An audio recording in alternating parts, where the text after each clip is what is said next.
राजनीति के दंगल से युवाओं की आक्रोश तक हमसे जो टकराएगा खबरें जो जुड़ी हों,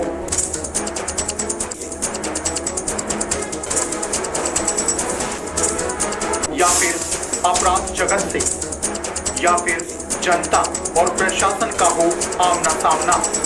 देखिए सिर्फ A24 न्यूज़ पर अब हर खबर पर होगी नजर। नमस्कार, A24 न्यूज में आपका स्वागत है और मैं हूं आपके साथ गरिमा सिंह। नजर डालते हैं आज की सुर्खियों पर। अलवर जिले के सरिस्का बाग परियोजना में कल शाम को सबसे उम्रराज बाघिन ST2 की हुई मौत। आज उनका पशु चिकित्सकों के द्वारा पोस्टमार्टम कराकर दाह संस्कार किया।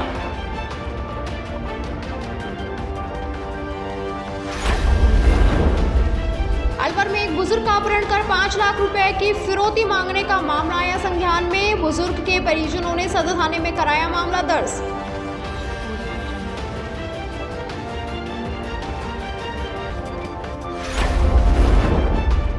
राजगढ़ दिल्ली मुंबई एक्सप्रेस वे के पुलिया नंबर 140.2 पर भीषण हादसा, 3 जनों की हुई मौत।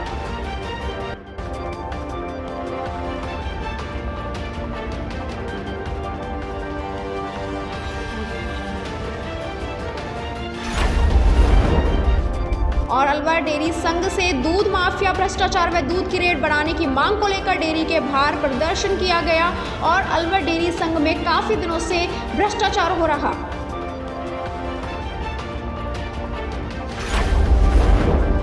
और अब खबरों को जानते हैं विस्तार से। अलवर जिले की सरिस्का बाग परियोजना में कल शाम को सबसे उम्रराज बाघिन ST2 की मौत हो गई। वहीं उनका आज पशु चिकित्सकों द्वारा पोस्टमार्टम कराकर दाह संस्कार किया जाएगा। इसी मौके पर वन मंत्री संजय शर्मा भी सरिस्का पहुंचे। बाघिन ST2 का सरिस्का में बहुत बड़ा योगदान रहा। सरिस्का में बाघों का आधा कुनबा बाघिन ST2 का ही है। सरिस्का विहीन होने के बाद 2008 में बाघिन को रणथंभौर से शिफ्ट किया गया था। इसी को लेकर वन प्रेमियों में काफी निराशा है। अलवर में एक बुजुर्ग का अपहरण कर 5 लाख रुपए की फिरौती मांगने का मामला संज्ञान में आया, जिसे लेकर बुजुर्ग के परिजनों ने सदर थाने में मामला दर्ज कराया। बुजुर्ग गंगाराम के परिजनों ने बताया कि रोज की तरह पिता गंगाराम सुबह मजदूरी के लिए जेल चौराहा पहुंचे। फोन पर उन्होंने 2 व्यक्तियों के साथ महाराष्ट्र मजदूरी के लिए जाने की बात कही। कुछ समय पश्चात पिता का फोन आया, जिसमें उन्होंने 2 व्यक्तियों द्वारा अपहरण होने व 5 लाख रुपए की फिरौती मांगने की बात कही। दोबारा जब उक्त नंबरों पर कॉल किया तो नंबर स्विच ऑफ मिले। जेल चौराहा सहित अन्य परिचितों से फोन कर पिता के संबंध में जानकारी चाहिए तो किसी ने कोई जानकारी नहीं मिली। किसी बड़ी अनहोनी का डर सताने लगा, जिस पर सदर थाने में घटना को लेकर शिकायत दर्ज कराई गई है।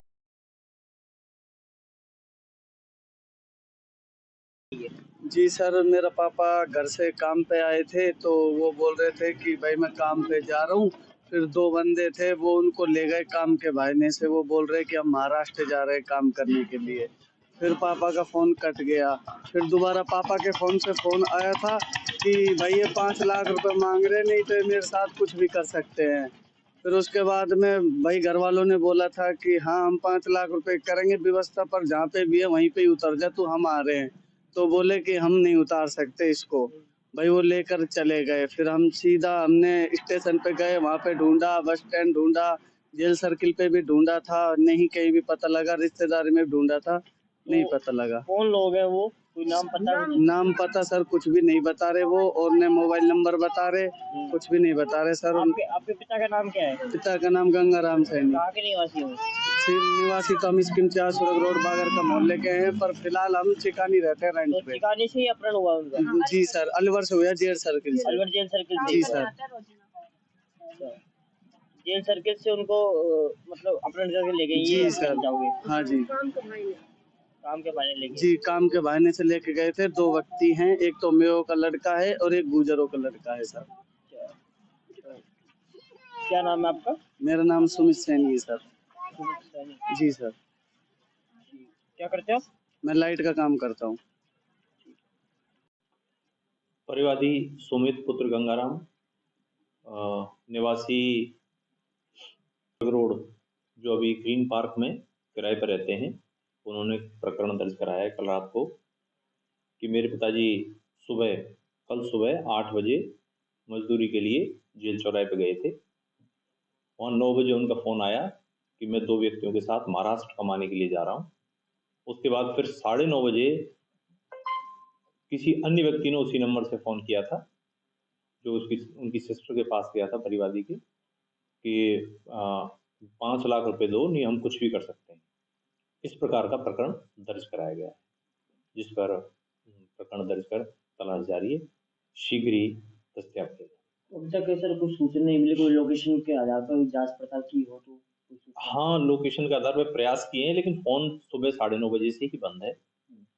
अन्य जो भी सूचना है उसके हिसाब से प्रयास कर रहे हैं, जल्दी तलाश करने के लिए।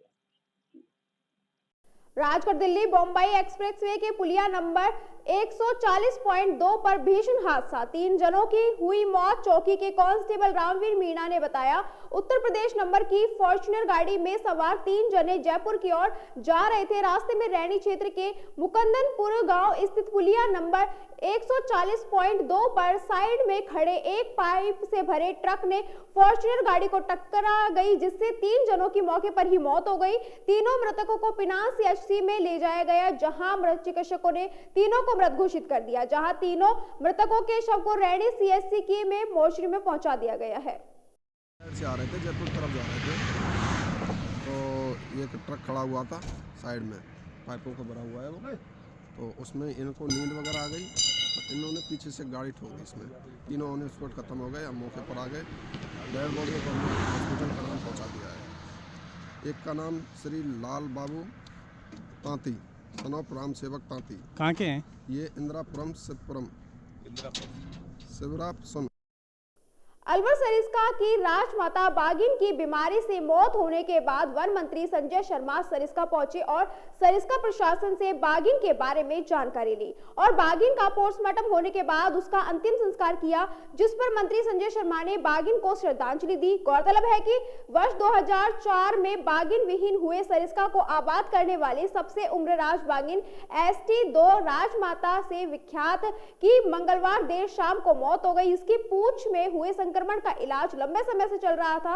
मंगलवार को बागिन एक ही जगह बैठी रही, कोई मूवमेंट नहीं होने के बाद शाम 5 बजे उसकी मौत हो गई की पुष्टि की गई। वर्ष 2008 में बागिन को रणथंभौर से सरिस्का शिफ्ट किया गया।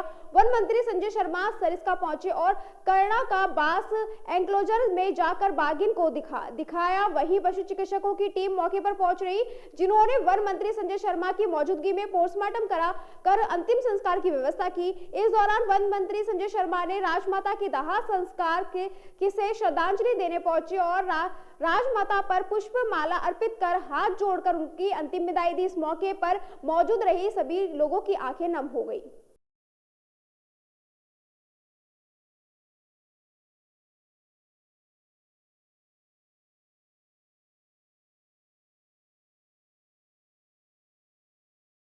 देखिए फ्रेंड्स, मैं आपको निवेदन करना चाहूँगा कि इसको जुलाई 2008 में यहाँ पर लाए थे।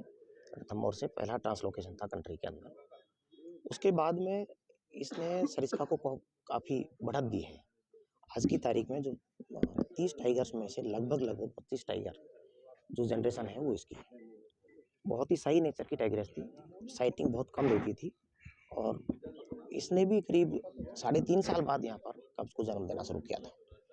अब चूँकि अंतिम समय ये 19.5 साल की हो चुकी थी और मेरे ख्याल हमारे देश में सबसे वृद्धावस्था वाली टाइग्रेस है और चूँकि इसके घाव भी हो गया था, पैर में भी थोड़ी सी प्रॉब्लम थी, तो इसका ट्रीटमेंट चल रहा था वेटनरी ऑफिसर्स की टीम बना करके और उसी ट्रीटमेंट के दरमियान जो है ये कल जो है इसने अंतिम सांस ली।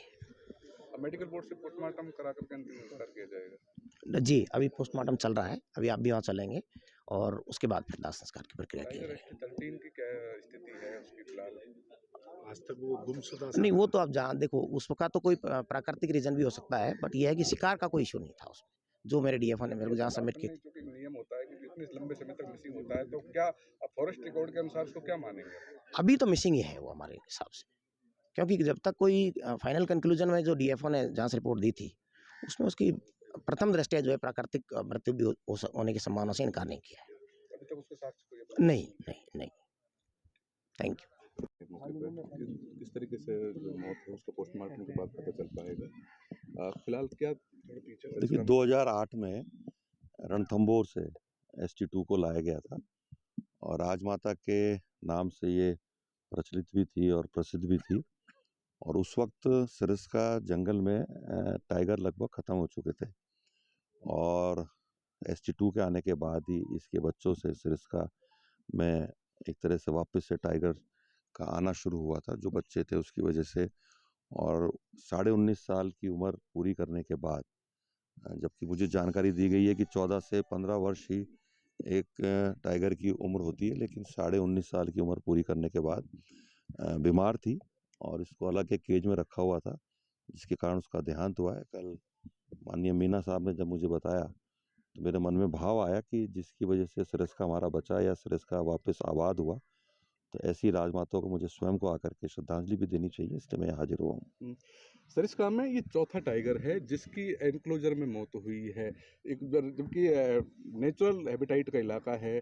मछली थी उस रणथंभौर में, उसकी एक बेटी है, वहाँ कभी भी एनक्लोजर में नहीं रखा जाता। इस तरीके से घाव होने के बाद उसको छोड़ा जाता है, क्यों इसको यहाँ पिंजरों में लगातार रखा जाता है? देखिए 19.5 साल की उम्र है और बहुत बुजुर्ग थी और बीमार भी थी। अगर इसको एनक्लोजर में नहीं रखते तो संभवतः बाहर निकलते ही भूख के अभाव में या भोजन के अभाव में इसकी डेथ भी हो सकती थी। तो सुरक्षा दृष्टिकोण से और ससम्मान इसको वहाँ रखा हुआ था और हर सुविधा, चाहे डॉक्टर्स की आवश्यकता थी तो डॉक्टर्स और भोजन की आवश्यकता थी भोजन, इस नाते से इसको रखा हुआ था। और मेरा ये मानना है एनक्लोजर में रखने से अच्छा, और किसी बुजुर्ग की सेवा हम जब ये घर में भी करते हैं तो उसको अपने घर में रख करके उसको पूरी सेवा भाव से, उसकी भावपूर्ण तरीके से उसकी सेवा करते हैं। और अभी जब मैं वहाँ एनक्लोजर में गया तो एक वन रक्षक भावुक भी थे, जिन्होंने इस ST2 को, जब ये रणथंभौर से लाई गई थी, तब भी उन्होंने कहा कि मैं इसी एनक्लोजर में इसके साथ था।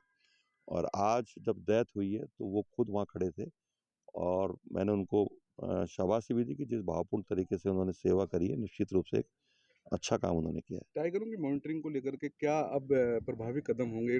ST13 टाइगर है, वो मिसिंग लंबे समय से रहा है। पूर्व में कई टाइगर की जो डेथ हुई है वो भी सस्पेक्टेड रही है, लेकिन जांच के नाम पर लिपापोती हो जाती है। तो अब आप क्या? देखिए, पहली प्राथमिकता तो हमारी ये होगी कि इस वन्य क्षेत्र में और टाइगर्स लाई जाएं। और जैसी मैंने अभी वन्य अधिकारियों से बातचीत करी है, मैं जयपुर में भी मेरे से कई अधिकारी आके मिले, तो मेरा प्रयास ये होगा कि सरिस्का को आबाद करने के लिए विशेष रूप से जो हमारे मेल टाइगर हैं, चाहे वो रणथंभौर से लाया जाए या फिर महाराष्ट्र या मध्य प्रदेश से अच्छे टाइगर्स को ला करके इस जंगल को आबाद करने का प्रयास किया जाएगा। जहाँ तक मॉनिटरिंग की बात है, हमारे वन्य कर्मी, क्योंकि सरिस्का जैसा क्षेत्र में यहाँ काम करना एक डिफ़िकल्ट टास्क है और यहाँ रह करके 24 घंटे निगरानी करना, बधाई भी देना चाहूँगा कि पूरी मुस्तैदी के साथ हमारा वन विभाग लगा हुआ है। आने वाले समय में हम प्रयास करेंगे कि मॉनिटरिंग और अच्छी तरीके से हो और वन्य जीवों की सुरक्षा हो, विशेष रूप से टाइगर की सुरक्षा हो। और सरिस्का जो राजस्थान का एक ऐसा स्थान है जहाँ बहुत बड़ी संभावना है, टूरिज्म को लेकर भी बहुत बड़ी संभावना है। तो हम प्रयास ये करेंगे कि हिंदुस्तान ही नहीं, अभी तो विश्व के मानचित्र पर सरिस्का को स्थापित करके एक और हम वन्य जीवों की सुरक्षा भी करेंगे और पर्यटन को भी बढ़ावा देंगे। मंत्री बनने के बाद आप पहली बार आए और टेला गेट पर लगातार यहाँ अवैध कब्जे हो रहे हैं और रिसोर्ट बन गए हैं, क्या उनके बारे में जानकारी ली? जानकारी करेंगे और अगर अवैध हैं तो उनके खिलाफ कार्रवाई भी की जाएगी। अच्छा, इसके शुरुआत से लेके और शांत होने तक आप संतुष्ट हैं सरिस्का प्रशासन की इस पूरी कार्रवाई से? समझा नहीं आप क्या कहना चाह रहे हैं। ये जो ST2 आई यहाँ रणथंभौर से और आज शांत हो गई एनक्लोजर को, निश्चित रूप से ST2 जब रणथंभौर से लाई गई थी तो सरिस्का में टाइगर्स बिल्कुल ना के बराबर थे, खत्म हो चुके थे। और मैं तो आया ही इसलिए हूँ कि ST2 के आने के बाद सरिस्का आबाद हुआ, यहाँ टाइगर्स और बच्चे भी हैं और आने वाले समय में और होंगे। और निश्चित रूप से जिस तरह से इसके आने के बाद सरिस्का आबाद हुआ है, तो मैं आने का कारण भी मेरा मुस्तैदी यही था। पंचायत समिति सभागार में विधायक रमेश खींची के मुख्य आतिथ्य में और प्रधान संगम चौधरी की अध्यक्षता में साधारण सभा की बैठक हुई। बैठक में रसद विभाग की अनुपस्थिति पर संबंधित अधिकारियों को नोटिस भेजकर जवाब मांगा। वहीं जनप्रतिनिधियों ने जल जीवन मिशन के तहत अधूरे कार्य होने के बावजूद पूरा भुगतान उठाने के आरोप लगाए, जिस पर विधायक ने सभी अधिकारियों को पूरी जानकारी के साथ बैठक में आने के लिए निर्देशित किया। बैठक में जनप्रतिनिधियों ने मुख्य रूप से बिजली और पानी पर विषय पर चर्चा की और उन्हीं के मुद्दे छाए रहे। बैठक में विधायक ने तसई सहित खराब 12 आरओ प्लांटों का निरीक्षण कर दुरुस्त कराने के निर्देश दिए। वहीं टोडा सरपंच की लो वोल्टेज की शिकायत पर बताया गया कि संबंधित कार्मिकों को 4 शीट सौंपी गई है। वहीं नगरपालिका कटुमर चेयरमैन शेर सिंह मीणा ने सदन में जल जीवन मिशन के तहत खोदी गई सड़क और उसके दुरुस्तीकरण पर चर्चा की। इसके अलावा सदन में आंगनबाड़ी केंद्रों पर सामग्री वितरण की जाएगी, जिस पर सही जानकारी नहीं मिलने पर नाराजगी जताई। वहीं टीटपुरी सरपंच हरवीर और मधु हेरड़ा सरपंच प्रतिनिधि ने आंगनबाड़ी केंद्र खुलाने की मांग उठाई। बैठक में पंचायत समिति, बजट विभाजन, बिजली, मनरेगा, सड़क, समाज कल्याण विभाग, स्वास्थ्य एवं अन्य विषयों पर चर्चा हुई। इस मौके पर एसडीएम सुनील जिंगोनिया, विकास अधिकारी शशिवाला, तहसीलदार आरके यादव, एएन शिवराम मीणा, सरपंच कल्लूराम चौधरी, मुकेश सिंह चौहान, मोहनलाल, गुड्डू, हरवीर चौधरी, विशंबर सिंह, प्रतिनिधि समय सिंह चौधरी, विशंबर चौधरी आदि मौजूद रहे। मेरे जीतने के बाद पहली पंचायत समिति की जनरल बॉडी की मीटिंग है। इस मीटिंग में जो भी जनप्रतिनिधियों के माध्यम से, सरपंच साहिबान, पंचायत सदस्य साहिबान के माध्यम से जो भी अधिकारियों को जिस तरह का इश्यूज आए हैं, उन इश्यूजों के बारे में हमने चर्चा कर अधिकारियों को दिशा निर्देश दिए कि उन पर काम करें और अगली मीटिंग पर जब भी आए तो उसको पूरी तैयारी से कंप्लाइंस करके आएं। ऐसे नहीं कि उसको आज फिर दोबारा उसी को लटकाते रहें। जो काम आज उठाया उसको अगली मीटिंग तक पूर्ण होना चाहिए। ये सारे अधिकारियों को दिशा निर्देश दे दिए। विशेष रूप से क्या इश्यूज आज मीटिंग में? देखो, ये तो खास तौर से मूलभूत सुविधाएं जो खास पानी और बिजली, सड़क, चिकित्सा, यही चीज़ों। जिला कलेक्टर आशीष गुप्ता व जिला परिषद सीईओ प्रतिभा वर्मा व जिला युवा अधिकारी पंकज यादव ने जिला युवा महोत्सव में भाग लेने वाले युवाओं से मुलाकात करके शुभकामनाएं दी।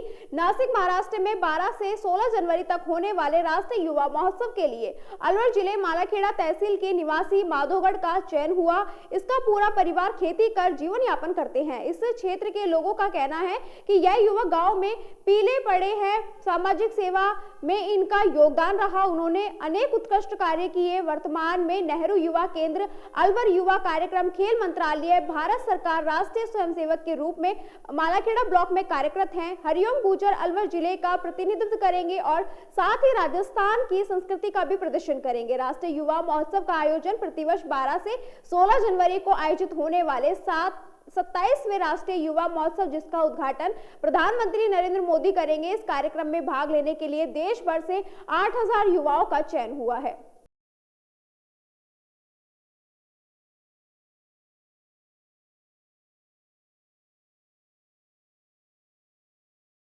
अलवर शहर के जीआरपी थाना अंतर्गत एक महिला ने मालगाड़ी के आगे खुद की जीवन लीला समाप्त कर ली। जीआरपी थाना पुलिस मौके पर पहुंची और महिला के शव को जिला अस्पताल लेकर पहुंची और शव का पोस्टमार्टम कराकर शव परिजनों को सौंप दिया गया। जीआरपी थाने के हेड कांस्टेबल सतेंद्र कुमार ने बताया कि थाने पर 1:30 बजे सूचना मिली कि दाऊदपुर फाटक के पास मालगाड़ी की चपेट में एक महिला आ गई। इस सूचना पर मौके पर पहुंची और शव की शिनाख्ती के प्रयास किए तो मृतका फरीदा उम्र 28 साल निवासी बीजवाड़ नरुका की रहने वाली है। पुलिस ने यह भी बताया कि महिला दिमागी तौर से कमजोर है, जिसका इलाज काफी लंबे समय से चल रहा है। पुलिस अब पूरे मामले की जांच पड़ताल में जुटी हुई है।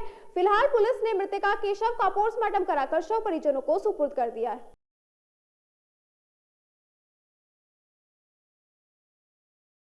क्या मामला है पूरा? आज दिनांक करीब 1:30 बजे के आसपास स्टेशन मास्टर लोअर का एक मीमो प्राप्त हुआ कि एक महिला मालगाड़ी से रन ओवर हो गई है, जिस पर मैं तदताप तक पहुँचे। मृतका की लाश वहाँ पड़ी मिली। लोगों ने देखी। मृतका के परिजन आए। मृतका की पहचान की।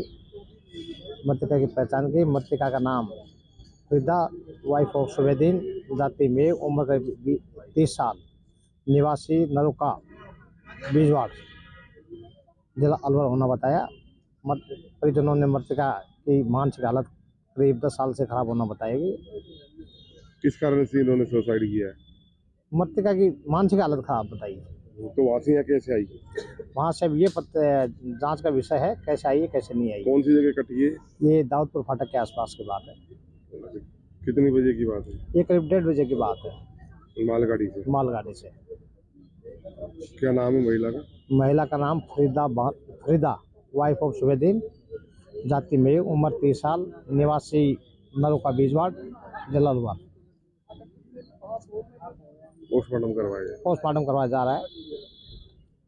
अलवर जिले की राजकीय महिला मालाखेड़ा में खेल सप्ताह के दौरान धीमी साइकिल रेस व रस्साकसी प्रतियोगिता का आयोजन किया गया। प्राचार्य प्रोफेसर रवि कुमार विजय ने बताया कि जिसमें पुरुष वर्ग में रस्साकसी में भुवनेश विजेता तथा गोपेश कुमार तथा महिला वर्ग में करीना बाई विजेता, लतलेश बाई उप विजेता रही। धीमी साइकिल रेस में अंकित सैन विजेता तथा टीकम चंद यादव उप विजेता। इसके अलावा महिला वर्ग में करिश्मा चौधरी विजेता व कुसुम मीणा उप विजेता रही। प्राचार्य प्रोफेसर रवि कुमार विजय ने बताया कि प्रतियोगिता का आयोजन राजकीय उच्च माध्यमिक विद्यालय खेल के अधिकारी प्रहलाद सिंह राठौड़ मार्ग प्रदर्शन में किया गया। इस अवसर पर डॉक्टर लोकेश यादव, लव कुश, रमाकांत शर्मा, विनोद वशिष्ठ सहित महाविद्यालय के अन्य छात्र मौजूद रहे। खेल प्रभारी राजकुमार कटारिया ने बताया कि 11 जनवरी को महिला व पुरुष वर्ग की एक टांग व दौड़ व चम्मच खेल के प्रतियोगिता का आयोजन किया जाएगा।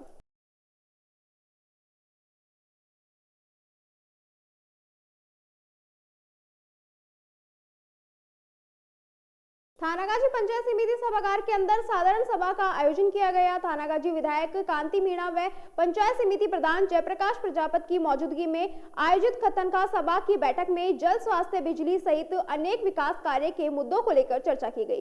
सभी विभाग के अधिकारियों ने इस बैठक में भाग लिया। इस मौके पर पंचायत समिति के अधीन आने वाले ग्राम पंचायत के सरपंचों के द्वारा बिजली विभाग से आग्रह किया गया कि वह रात के समय किसानों को सर्द रातों में बिजली न देकर सिंचाई के लिए दिन में बिजली सप्लाई करे, जिससे किसान अपने खेतों की सिंचाई सुचारू रूप से कर सके।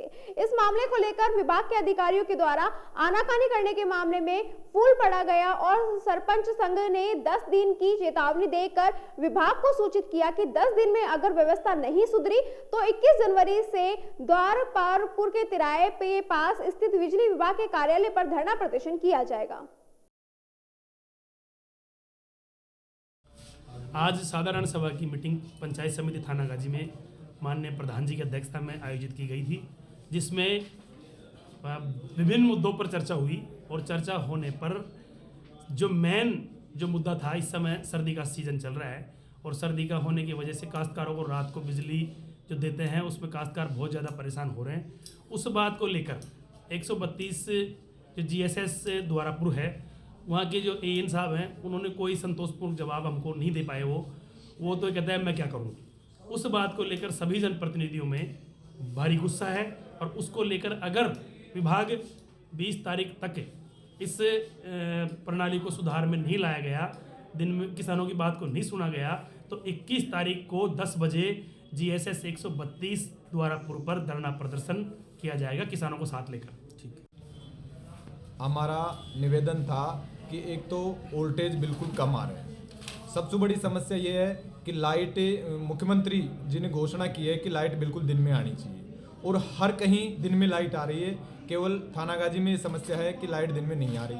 हमने साधारण सभा की मीटिंग में ये मुद्दा उठाया तो AN प्रतापगढ़ और AN थानागाजी ने बताया कि 132 kV से वोल्टेज वहाँ से कम आ रहे हैं और हम यहाँ से बार बार लेटर 132 kV के AN को भेज भी दिया। उनका अभी तक उसका कोई जवाब नहीं आया और वोल्टेज बिल्कुल वहाँ से डाउन आ रहे हैं, बार बार ट्रिप मारती है।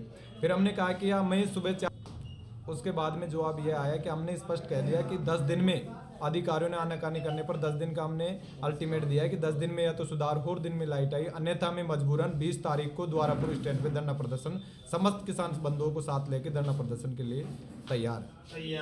अयोध्या में 22 जनवरी 2024 को राम लल्ला की प्राण प्रतिष्ठा होगी। इसी को लेकर रामनगरी के साथ पूरे देश प्रदेश में उत्साह का माहौल है और पूरे देश प्रदेश की नजरें राम मंदिर पर टिकी हैं। राम लल्ला की प्राण प्रतिष्ठा को लेकर तैयारियां भी हो चुकी हैं। इसी क्रम में जयपुर रोड स्थित अयोध्या धाम आश्रम में भी 15 जनवरी से 22 जनवरी तक कार्यक्रम आयोजित किए जाएंगे। अयोध्या धाम आश्रम के महंत श्री गंगादास महाराज ने बुधवार को प्रेस वार्ता करते हुए बताया कि अयोध्या धाम आश्रम में 15 जनवरी को गो पूजन व खिचड़ी उत्सव से कार्यक्रम आरंभ होंगे, जो 22 जनवरी को रामचरितमानस पाठ समापन व सामूहिक हवन और अयोध्या कार्यक्रम का लाइव LED प्रसारण से सभी भक्तों को कराया जाएगा। इसके बाद भंडारा होगा तथा शाम को भव्य महाआरती व दीपोत्सव सहित आकर्षक रंगीन आतिशबाजी का कार्यक्रम भी आयोजित किया जाएगा।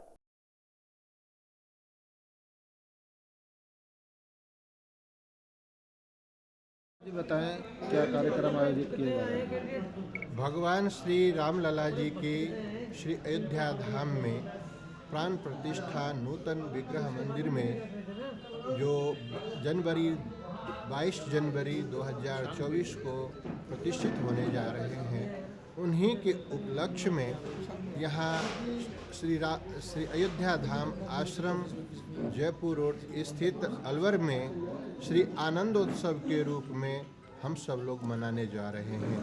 इसी श्रृंखला में 15 जनवरी से लेकर के और 22 जनवरी तक विभिन्न कार्यक्रमों के द्वारा सुसज्जित होंगे और भक्तजनों को आनंद वितरित किए जाएंगे।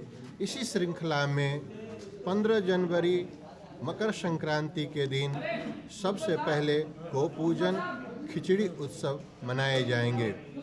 16 जनवरी 2024 मंगलवार के दिन सुंदरकांड पाठ और हरिनाम संकीर्तन किए जाएंगे।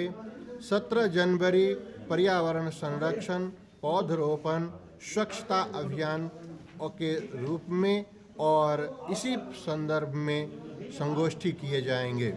18 जनवरी 2024 गुरुवार को श्री राम सखा सम्मान, कन्या पूजन विभिन्न सांस्कृतिक कार्यक्रमों के द्वारा मनाएंगे।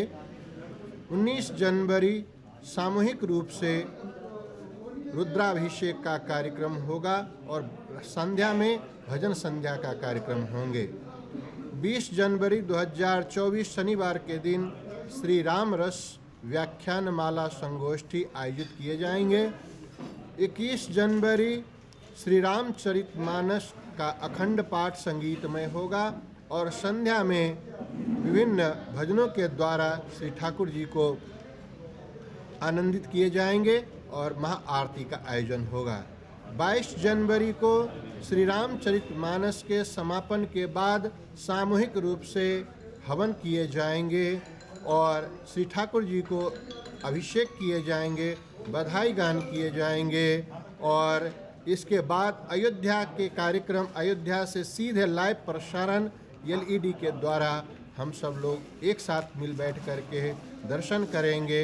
इसके पश्चात भव्य भंडारा का आयोजन किए जा रहे हैं और संध्या में महाआरती और हजारों दीपों के साथ में दीप प्रकाश पर्व सुसज्जित किए जाएंगे और आकर्षक रूप से आतिशबाजी का कार्यक्रम होंगे और विभिन्न महापुरुषों के द्वारा आशीर्वचन प्रदान किए जाएंगे। इन्हीं कार्यक्रमों के द्वारा हम सब लोग इस आनंदोत्सव को भव्य और दिव्य रूप से मनाएंगे। पुराना RTO ऑफिस से घोड़ा फेर सर्किल की ओर जाने वाले सड़क मार्ग से पहली सैनी समाज व सर्व समाज की ओर से प्रसाद वितरण का कार्यक्रम किया गया। इस मौके पर पूरणमल सैनी, राकेश सैनी, दीपक सहित अन्य दर्जनों कार्यकर्ताओं ने अपनी सेवाएं प्रदान की।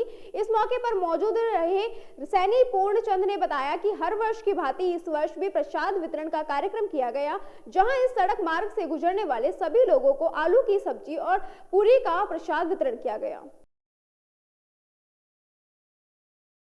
अलवर जिले में कड़ाके की शीतलहर का और ठंड का प्रकोप बढ़ने के साथ ही अलवर कलेक्टर आशीष गुप्ता ने कक्षा 1 से 8 तक के विद्यार्थियों का 13 जनवरी तक अवकाश घोषित किया है। वहीं उन्होंने पूर्व निर्देश के अनुसार कक्षा 9 से 12 तक के विद्यार्थियों का समय 10:30 बजे से पहले नहीं करने का भी आदेश दिया। नवनियुक्त जिला कलेक्टर ने बताया, प्रदेश भर में तापमान गिरने के साथ शीतलहर का प्रकोप है। यही हालत अलवर जिले में भी है। शिक्षा विभाग के अधिकारियों के मांग पर मिडिल कक्षा तक के विद्यार्थियों का अवकाश 13 जनवरी तक बढ़ाया जाता है। वहीं अध्यापक अध्यापिकाओं की कार्यप्रणाली यथावत जारी रहेगी। समस्त सरकारी और निजी विद्यालयों पर यह नियम लागू रहेंगे। उल्लंघन करने वालों के खिलाफ सख्त कार्यवाही अमल में लाई जाएगी।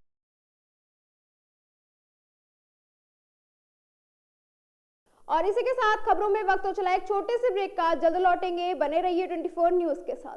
अलवर वासियों के दिल में अपनी अलग पहचान बना चुके त्रिहान ग्रुप खास आपके लिए लेकर आए हैं नगर विकास न्यास अलवर द्वारा अनुमोदित अलवर की बेहतरीन अफोर्डेबल आवासीय योजना, जिसमें आपके लिए उपलब्ध है सुरक्षित जीवन शैली, वो भी सिर्फ नाम मात्र की कीमतों में। कोई भी मन बनाने से पहले साइट विजिट जरूर करें, क्योंकि 15,000 रुपए से शुरू। अलवर भिवाड़ी मेगा हाईवे पर स्थित ये टाउनशिप आपके लिए पूरी तरह से सेफ है, जहां हरे भरे गार्डन, मंदिर और गुरुद्वारा विविध फ्लैट्स उपलब्ध।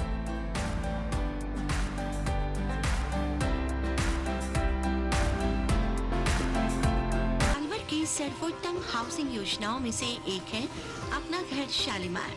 जी हाँ, हजारों परिवारों को इको फ्रेंडली जीवन देने में त्रिहान होम डेवलपर्स हमेशा से अग्रणी रहे हैं और अब आपके अपनों के लिए लाए हैं वर्ल्ड क्लास डिजिटल सुविधाओं से सुसज्जित 4 BHK अमृत कलश लग्जरी आवासीय योजना। जी हाँ, इस आवासीय योजना में आपको मिलेगा स्वच्छंद वातावरण और अभेद्य सुरक्षा कवच के साथ एक ऐसा आशियाना जहां दर्पण और कर्टन भी आपके इशारों पर काम करेंगे। हाई डेफिशिएंसी वाले डिजिटल कैमरों की नजरों में रहेगी आपके अपनों की सुरक्षा। खूबसूरत हरा भरा terrace garden, automatic digital kitchen, अत्याधुनिक सुविधाओं युक्त बेडरूम, ड्राइंग रूम और बाथरूम। त्रिहान होम डेवलपर्स की ये अमृत कलश लग्जरी फ्लैट योजना आपके अपनों के लिए ही है। वर्ल्ड क्लास 4 BHK आशियाने की खूबियों को जानने के लिए आज ही विजिट करें अमृत कलश अपना घर Shalimar luxury residence near Telco circle, Alwar, Rajasthan. Contact number Ashok Saini 9672011113। Alwar district first 3 Tesla MRI and first 32 slice CT scan are also available only at Curewell Diagnostic Center. Curewell Diagnostic and Imaging Center, a complete medical house of latest technology now in Alwar.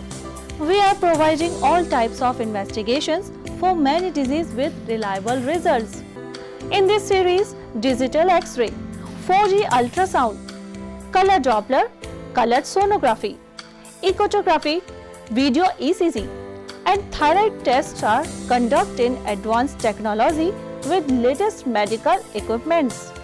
Our other equipments are Siemens Advia Centor CP, Dizorin Lyson, Sysmex 800i, Vitros 250, Vertex OPZ 3000, Alere Affinion AS 100 Analyzer, Vitec 2 Compact System, and Prodigy Lunar DEXA Scan. A well-qualified and dedicated doctors team is working for their patients for 24 hours in Curewell Diagnostic Center. Dr. S.K. Sharma, Dr. Ran Vijay Singh, Dr. Vinod Kumar Sharma, Dr. Shakti Singh, Dr. Varsha Jain, Dr. Vijend Kumar Meena. Our main centers are Curewell Diagnostic Center, Lakhandawala Kua, Curewell Imaging Center, Divi Camp Building, opposite Government Children Hospital. Our other branches, Curewell Diagnostic Center, Kala Kua, Alwar. Contact with Mr. Kuldeep Singh Arya, Managing Director. Contact number 9414203193. इस news के प्रायोजक हैं बहुरानी brand, पहचान स्वाद और शुद्धता की। Break के बाद आपका फिर से स्वागत है और बात करते हैं अगली खबर की। आज थानागाजी विधानसभा की ग्राम पंचायत मोतीवाड़ा में विकसित भारत संकल्प यात्रा के आयोजित शिविर में सम्मिलित हुआ व केंद्र सरकार की योजनाओं को माननीय प्रधानमंत्री नरेंद्र मोदी गारंटियों व राज्य सरकार की प्राथमिकताओं के बारे में विस्तृत जानकारी दी गई। साथ ही मेरी जुबान मेरी कहानी के अंतर्गत लाभार्थियों से रूबरू भी हुए। इस दौरान स्थानीय जनप्रतिनिधि, पार्टी के पदाधिकारी, संबंधित विभाग के अधिकारी, कर्मचारी व बड़ी संख्या में स्थानीय लोग मौजूद उपस्थित रहे थे। इस मौके पर पूर्व मंत्री हेम सिंह भड़ाना के द्वारा मोदी जी की गारंटी की योजनाओं के बारे में जानकारी प्रदान की गई। शिविर के अंदर उनके अनेक विभागों के अधिकारी, ग्रामीण मौजूद रहे। अलवर डेयरी संघ से दूध माफिया, भ्रष्टाचार व बूथ की रेट बढ़ाने की मांग को लेकर डेयरी के बाहर प्रदर्शन किया गया। अलवर डेयरी संघ में काफी दिनों से भ्रष्टाचार हो रहा है, जिसकी डेयरी डायरेक्टरों द्वारा उच्च अधिकारियों से शिकायत भी की गई थी, लेकिन चेयरमैन व अधिकारियों की मिलीभगत होने के कारण भ्रष्टाचार खत्म नहीं हुआ। अलवर संघ में दूध माफियाओं का बोलबाला लगातार चल रहा है, जिसके कारण किसानों को उनके दूध की सही रेट नहीं मिल पा रही, जिससे समस्त जिले के किसानों में अलवर डेयरी संघ के प्रति भारी रोष पनप रहा है। इसीलिए आज पूरे जिले में में सचिव किसान हितों को लेकर इकट्ठा हुए, जिसमें प्रमुख मांगे रखी गई थी, जिनमें किसानों को हित को देखते हुए अलवर डेयरी संघ में दूध माफियाओं का भ्रष्टाचार खत्म किया जाए, दूध की रेट बढ़ाकर 75.5 रुपए की जाए, दूध माफियाओं का डेयरी संघ से गेट बंद कर दिया जाए, जिनमें गोपीराम बहरोड, बने सिंह गुर्जर, तिजारा धर्मेंद्र यादव बहरोड, मुरारी गुप्ता, जालूकी नवीन यादव बहरोड, इन सभी दूध माफियाओं का डेयरी गेट बंद किया जावे और इनकी डेयरी में चल रहे इनके टैंकरों में गाड़ियों को बंद किया जावे। जिन टैंकरों में मिलावट दूध पाई है गई है, उन टैंकरों का डेयरी संघ से हमेशा के लिए ब्लैकलिस्ट किया जाए और पेनल्टी सहित वसूली की जाए। डेयरी संघ से सेवानिवृत्त कर्मचारी ठेनवा को तत्काल हटाया जाए और सौरभ गौड़ को अपनी सीट से अन्य जगह लगाया जाए। दूध समितियों की SNF व फैट में कटौती न की जाए तथा लैब से भ्रष्ट कर्मचारियों को हटाया जाए। अब तक मिलावट में पकड़े गए टैंकरों व जिन समितियों से मिलावटी दूध लिया गया है, उन टैंकरों व समितियों सहित हमेशा के लिए बंद की जाए और पेनल्टी सहित वसूली की जाए। चोरी में पकड़ी गई घी की गाड़ी जिनमें लगाई गई पेनल्टी की राशि तत्काल रूप से वसूली की जाए और जिन समितियों के नाम से घी उठाया गया है, वे समितियों को ब्लैकलिस्ट करके बंद की जाए और पेनल्टी सहित वसूली की जाए। डेयरी संघ में जो आरोपी लगे हुए हैं, उनको तुरंत प्रभाव से बिहाया जाए, क्योंकि उनको घर बैठकर वेतन मिले रहे हैं, जो कि डेयरी संघ के लिए गलत है। डेयरी संघ हित में और किसानों के हित में कार्य किया जाए और डेयरी संघ बचाया जाए। इन सभी मांगों को लेकर मुख्यमंत्री के नाम डेयरी MD को ज्ञापन सौंपा गया।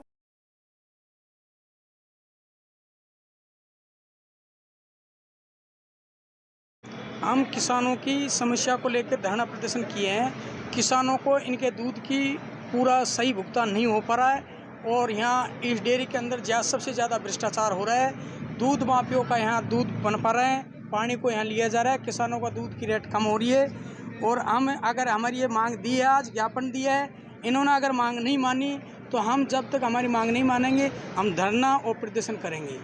और हम ये दूध माफियों का यहाँ गेट बंद करना चाहते हैं ताकि हम किसानों का शुद्ध दूध भेजने चाहते हैं। सर्च में मिलावटी दूध हम इस संघ में भेजना नहीं चाहते, क्योंकि ये 5-6 आदमी ऐसे हैं जो दूध माफिया दूध मिला के और यहाँ देते हैं, उनका पनपा चल रहा है। पहले से हम पूरे डायरेक्टर ने इनकी शिकायत RCDF से पूरे अधिकारियों से की थी, लेकिन हमारी उस टाइम में नहीं सुनी। उस टाइम में कांग्रेस सरकार थी, अधिकारियों ने हमारे नहीं की, हमारा काम नहीं हुआ, किसानों को दूध का सही भुगतान नहीं हो पाया।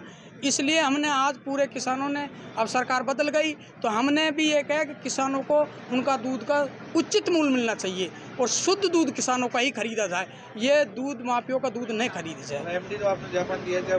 MD ज्ञापन दिया, MD साहब ने, हमने कहा ज्ञापन को पढ़ लो, खूब संतुष्ट लो, किस किस का आप काम कर सकते हो, जो हमको पता है, नहीं करे तो हमको बताओ, नहीं करेंगे तो हम डेयरी के गेट पर रहेंगे, धरना देंगे और किसानों के लिए हमेशा लड़ाई लड़ेंगे। कितनी प्रमुख मांगे हैं आपकी? हमारी कम से कम 8 मांगे हैं। हमारे यह है 8 मांगे, दूध माफियों का दूध बंद किया जाए, डेयरी संघ में दूध की रेट बढ़ाई जाए और भ्रष्टाचार कर्मचारी जो सेवानिवृत्त हैं उनको डेयरी से बाहर निकाला जाए और रात को 8 बजे जो कर्मचारी लैब में जाते हैं, फैटों में हेराफेरी करते हैं, उनको डेयरी से बाहर के गेट दिखाया जाए। और जो गल्ले कर्मचारी ठेका श्रमिक ऐसे लगा रखे जो घर बैठे तनख्वाह यहाँ से ले रही है, उनको भी बिल्कुल यहाँ से ख़त्म किया जाए। हम शुद्ध किसानों की लड़ाई के लिए हैं, किसानों के लिए ही मुद्दा उठाएंगे। क्या नाम है? शिवलाल मीणा हूँ, मैं डेयरी डायरेक्टर हूँ, रैनी रूट से। खबरों में बस इतना ही। चलते चलते नजर डालते हैं आज की सुर्खियों पर। आप बने रहिए 24 न्यूज के साथ। नमस्कार। अलवर जिले के सरिस्का बाग परियोजना में कल शाम को सबसे उम्रराज बाघिन ST2 की हुई मौत। आज उनका पशु चिकित्सकों के द्वारा पोस्टमार्टम कराकर दाह संस्कार किया।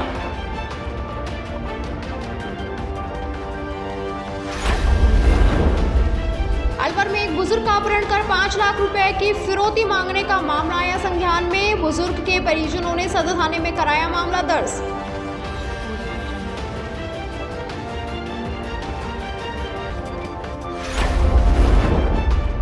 राजगढ़ दिल्ली मुंबई एक्सप्रेस वे के पुलिया नंबर 140.2 पर भीषण हादसा, 3 जनों की हुई मौत।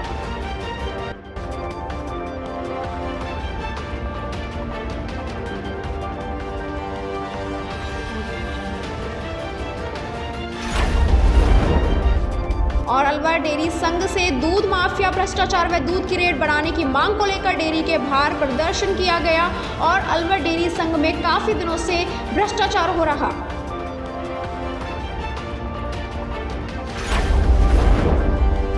अब हर खबर पर होगी नजर। अलवर जिले का सबसे पुराना news channel A24 news, Alwar जिले का बढ़ता हुआ media network GTPL channel number 1 @4। निदेशक खेमचंद शर्मा। Contact now 9251413333। आप हमसे व्हाट्सएप पर भी संपर्क कर सकते हो। राजनीति के दंगल से युवाओं के आक्रोश तक, हमसे जो टकराएगा, खबरें जो जुड़ी हों,